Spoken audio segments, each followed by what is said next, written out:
Well, it's pretty easy to say the 2021 Imola Grand Prix was an absolute banger, with everything from rain to red flags to Mercedes cars crashing and a fight for the podium that went to the last lap.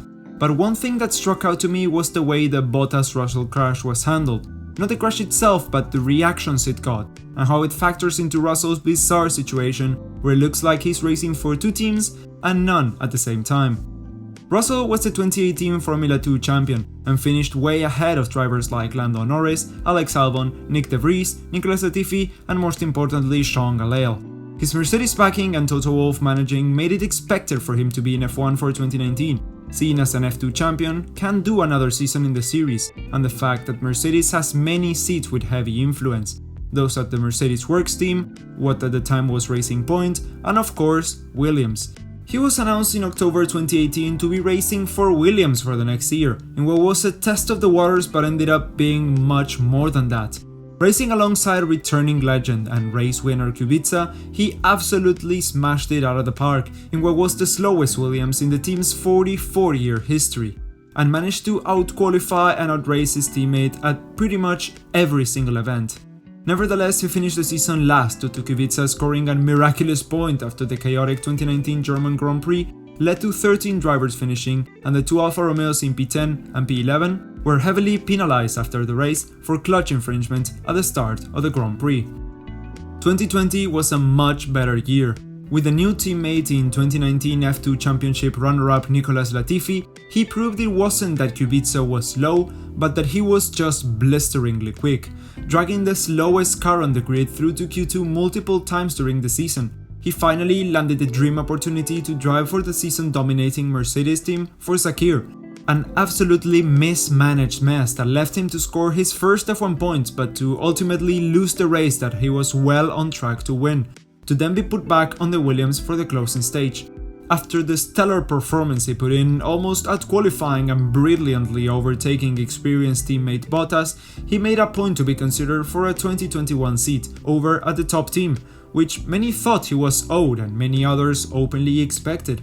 Ultimately, it was decided that he would be racing for Williams for another season, to many people's surprise. Mercedes opting to keep the Finn for another year and pretty much throw away another potentially good season for the Brit.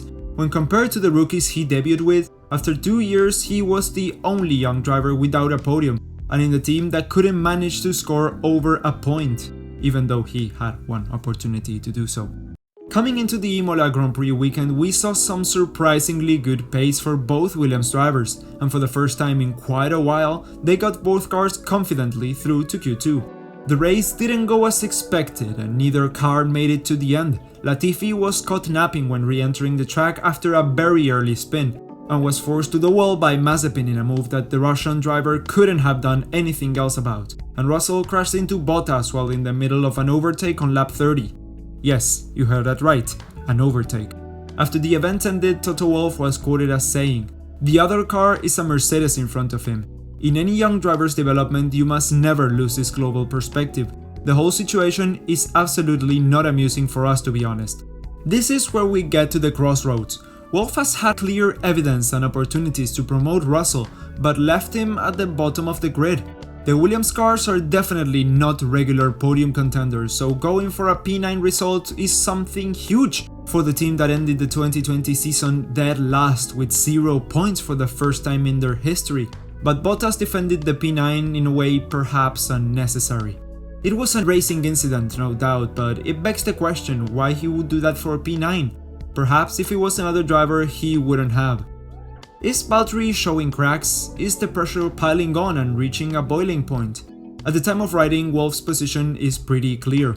Russell shouldn't have gone for a move like that on a Mercedes because although the gap was clearly there, it was risky.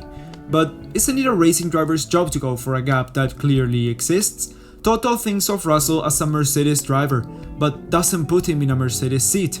Russell is a Williams driver. He's raced 2 years with the Williams family and is clearly a key component to the team. So when it comes to possibly making a season-defining move, he should just stay put? I don't think so. I get where Wolff is coming from, but if you leave a young promise stuck at the back of the grid for 3 years, You can't expect him to think of himself as more of a Mercedes driver than the team that he's raced his whole career in F1 for. I'm sure that if available, Russell would be a hot commodity for any team, capable of replacing pretty much anyone from Ocon to Vettel to Perez with a net positive outcome. He always says George is key to Mercedes, but in that case he might need to start putting his money where his mouth is, or he might even lose him to the competition. This is a topic I wanted to touch on after the statements came out of the 2021 Imola Grand Prix last week. I hope you enjoyed my commentary, and if you did, make sure to subscribe to the channel, like the video, subscribe to my Patreon if you really like my stuff, and as always, I will see you all next week.